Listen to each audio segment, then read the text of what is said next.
On se bagarre depuis des mois contre ce truc-là. Décidément, à la Baule, on ne fait rien comme les autres. Manif les pieds dans le sable et puis hélicoptère pour la photo souvenir. Que les clubs de plage restent ce qu'ils sont, qu'on ne soit pas comme sur un Côte d'Azur avec des matelas partout, que ça reste, voilà, la Baule comme on le connaît depuis, moi je la connais depuis quasiment depuis que je suis née, voilà. Ça capote parce qu'ils ont fait ça contre nous. Et la suite du programme, il ne faudra pas qu'ils la fassent sans nous. Rien sans nous, rien contre nous. Depuis quelques jours, ce dossier atypique commence à se débloquer. Face à la vague de protestations devant le modèle de gestion 100% privé, la mairie a proposé une solution publique-privée. Les professionnels soutiennent cette initiative qui limiterait la hausse de leurs redevances. On serait sur une société d'économie mixte locale, c'est-à-dire une gestion publique-privée, majoritairement publique, ce qui est important parce qu'on est quand même sur le domaine public maritime. Et donc une recherche de profit qui sera moindre évidemment. Du côté de Veolia, on joue aussi l'apaisement. La semaine dernière, le nouveau concessionnaire a dévoilé son projet. Le groupe se dit aujourd'hui favorable à la société d'économie mixte. Le but du jeu, ce sera de travailler davantage avec la ville dans les décisions que l'on pourra prendre au moment de la consultation des opérateurs, au moment des services que l'on pourra proposer. La façon d'améliorer encore le confort sera partagée avec la ville.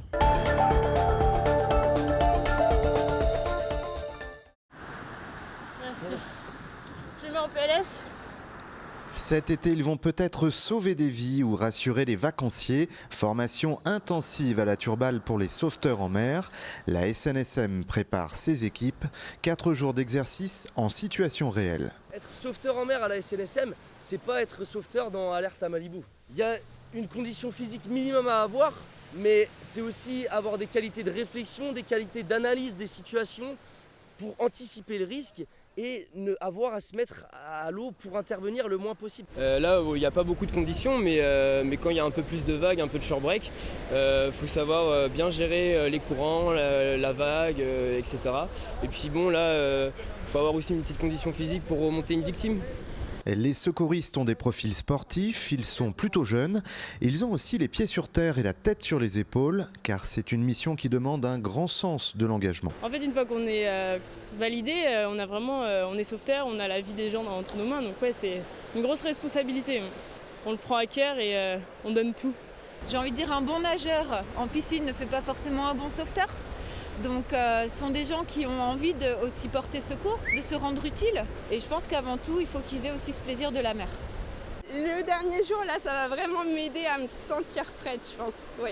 Moi, personnellement, j'ai beaucoup de pression. Je me mets beaucoup la pression aussi. Et c'est une image aussi de la SNSM qu'on transmet. C'est aussi rassurer les gens et savoir qu'ils sont protégés sur la plage. Et c'est nos responsabilités, ça.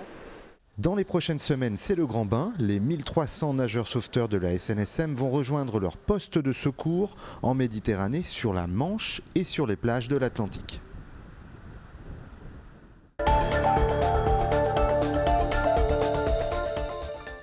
En cette période d'élections législatives, les entreprises veulent faire entendre leur voix. Les dirigeants du département viennent d'adresser une trentaine de propositions aux futurs députés. Parmi les demandes, on retrouve le développement des infrastructures sur le territoire. Les infrastructures sortent comme étant un point évidemment fondamental. On le voit bien, aujourd'hui il suffit de voir le périphérique tous les jours, le pont de Cheviré, l'arrivée de Saint-Nazaire sur Nantes tous les jours, matin, soir, pour s'apercevoir que les gens passent un temps fou dans les embouteillages. C'est stressant par rapport aux vies de famille, c'est stressant par rapport au boulot.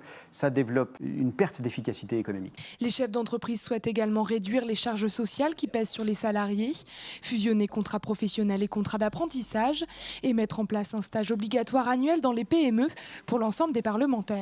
On se dit aujourd'hui, pour bien légiférer, il faut connaître. Et c'est comme pour tout, quand un bébé apprend à marcher au début, il ne sait pas marcher, et donc il faut qu'on le lui apprenne.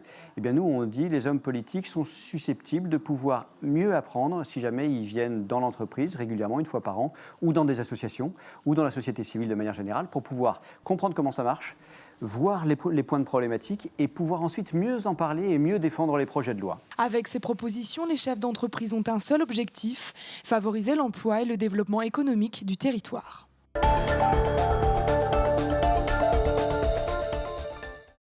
Fini Internet qui rame sur vos téléphones. Nantes vient de s'équiper d'un service de Wi-Fi public et gratuit.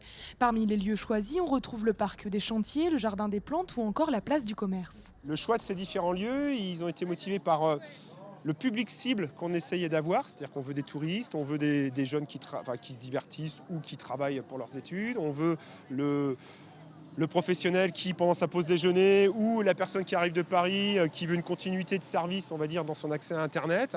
Outre les espaces extérieurs, le Wi-Fi sera également accessible dans le Busway, la navette aéroport ainsi que la station à Luchère. On a constaté que les temps passés dans les transports et puis dans les correspondances au pôle d'échange peuvent parfois être du temps considéré comme perdu. Et donc on propose en fait aux usagers des transports en commun tout simplement de pouvoir se connecter et de continuer avec leur ordinateur, leur tablette ou leur téléphone portable à communiquer, à travailler, à regarder des films, à écouter de la musique, enfin bref, à utiliser les ressources numériques. Dans chaque lieu équipé, une centaine de personnes pourra se connecter en même temps. Une nouvelle offre Internet qui semble être plutôt bien accueillie. J'avoue que personnellement, je suis toujours un peu coincée avec mon portable. On n'a pas toujours le réseau comme on veut, à l'intérieur des bâtiments ou des choses comme ça. Alors le Wi-Fi, je ne sais pas s'il marcherait parfaitement partout, mais moi je trouve que c'est une très bonne idée. Je pense que c'est un service pour nous, les citoyens, que c'est assez nécessaire. Ce service public et gratuit va être expérimenté pendant 1 an afin de mesurer les ondes et d'évaluer la pertinence des lieux choisis.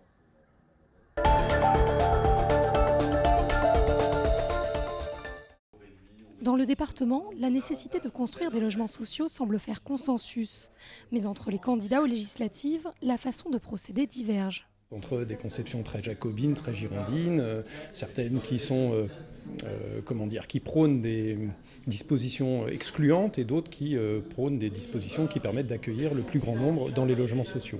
Dans l'agglomération nantaise, il manque 11 000 HLM pour atteindre la règle des 25%. Et pour progresser sur la question, l'Union sociale de l'habitat se donne pour mission de casser les idées reçues. Un habitant de Loire-Atlantique sur 2 pourrait prétendre au logement social. Donc voilà, ça constitue une grande partie de la population. Vos voisins, les gens que vous croisez à l'école, à la boulangerie, dans vos associations sportives, sont des gens qui peuvent être éligibles au logement social et sont peut-être d'ailleurs des locataires du logement social sans que vous le sachiez. Pour les bailleurs sociaux, il est primordial de remettre la thématique, oubliée lors des dernières présidentielles, au cœur des débats et de penser plus global. C'est la vraie difficulté de l'urbanisme, de créer de la ville dans sa diversité de publics, en termes sociaux, en termes d'âge, mais aussi d'activités entre le loisir, l'emploi, le logement. Je souhaite que les équilibres de principe trouvés en avril 2017 puissent être revus. L'État français va donc revoir le pacte d'actionnaires pour le rachat d'STX. Cette annonce, elle était très attendue par les salariés nazériens et par beaucoup d'élus qui craignaient, comme Bruno Retailleau, la mainmise des sociétés italiennes sur les chantiers. J'ai toujours indiqué que je souhaitais, depuis Noël, j'ai toujours indiqué, je n'ai jamais varié, que Fincantieri ne soit pas majoritaire. Et j'ai vu l'entrée en piste de la Fondation comme une inquiétude supplémentaire, comme un faux-nez, comme un prétexte. Les actionnaires vont donc se remettre autour de la table rapidement, il va falloir, et peut-être avec des armateurs intéressés, il y en a, car les conditions des négociations sont excellentes. Hier, MSC Croisière a confirmé la commande de 4 nouveaux paquebots. That will amount to 4.5 billion euros of investment in this shipyard. Pour un montant de 4,5 millions d'euros dans les 9 prochaines années d'ici 2026, 37 millions d'heures de travail pour les chantiers nazériens. Parmi toutes ces annonces, on en aurait presque oublié la livraison de ce nouveau géant des mers, la merveille en italien et une grande fierté pour les salariés des chantiers, capables de transporter 5700 passagers et 1000 membres d'équipage. Elle partira du Havre lundi prochain pour sa première croisière.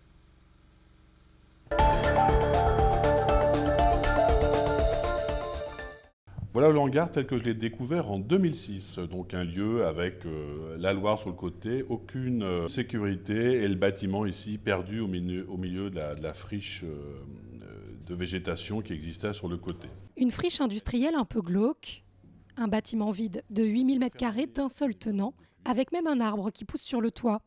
Mais après 7 mois de travaux, le hangar à bananes a effectué sa mue et accueille les Nantais dans une ambiance décalée.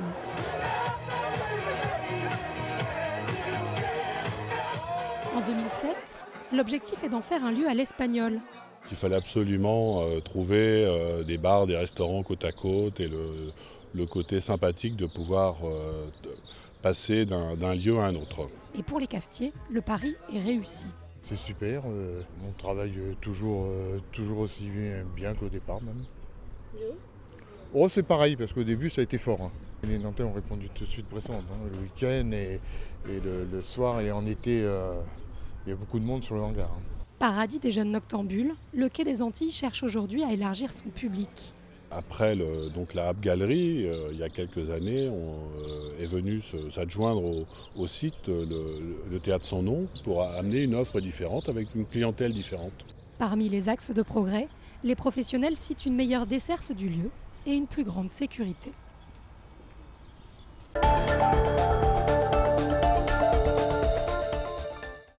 Pour le volet transport en commun, la TAN va rénover des rails et des plateformes sur les lignes 2 et 3. Il faut s'attendre à des perturbations importantes en raison des coupures qui sont prévues. Des bus relais seront mis en place pour assurer la continuité de service. Le gros morceau concerne ce qu'on appelle la courbe Saint-Félix. Plus de 340 tramways passent chaque jour ici, boulevard Michelet. Avec le virage serré, les rails s'usent plus vite qu'ailleurs.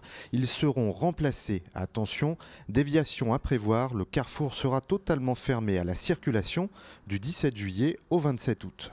Quand vous avez un tramway qui pèse plusieurs dizaines de tonnes, qui passe plusieurs fois par jour sur un rail, eh bien le rail il s'use.